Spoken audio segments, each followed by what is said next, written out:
कासरवणे हॉस्पिटलाची सामकीच वाट लागल्या। हॉस्पिटलाच्या भोवतणी झोपा वाडल्यात देखून पावसा पयलीं हॉस्पिटल निवळ करपाची मागणी थळाव्या भाजपा फुडाऱ्यांनी केला। 15 ऑगस्टाक मोपा विमानतळ सुरू जातलो आणि त्या उपरांत ह्या हॉस्पिटलाचेर बरोच ताण वाडटलो। तेन्ना ह्या हॉस्पिटलात दोतोराची नियुक्ती करपाची गरज आशिल्ल्याचें तांचें म्हणणें आसा। भलायकी मंत्री विश्वजीत राणेन ह्या हॉस्पिटलाची पळोवणी करून गरजेच्यो साधन सुविधा उपलब्ध करून दिवपाची मागणी थळाव्या लोकांनी केल्या।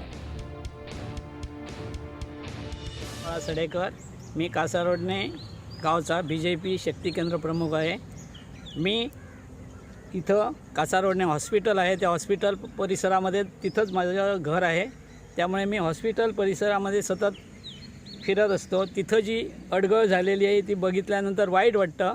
तिथं जे आता पंचायतीसाठी जागा दिलेली आहे त्यासाठी तिथं झाडं तोडलेली आहेत।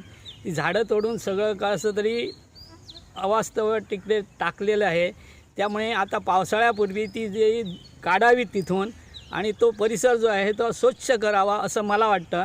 तसंच आता मला एक आमचे आरोग्यमंत्री विश्वजीत यांना उद्देशून सांगायचं आहे की इथं आता 1-2-3 महिन्यामध्ये आमचा मोपा एअरपोर्ट मोपा एअरपोर्ट चालू होणार आहे। 15 ऑगस्टला चालू होणार आहे। त्यामुळे इथं आता सगळी लोकवस्ती वाढणार आहे, कामगार लोक वाढणार आहे। त्यामुळे हे जे हॉस्पिटल आहे त्या हॉस्पिटलाचा दर्जा वाढवावा।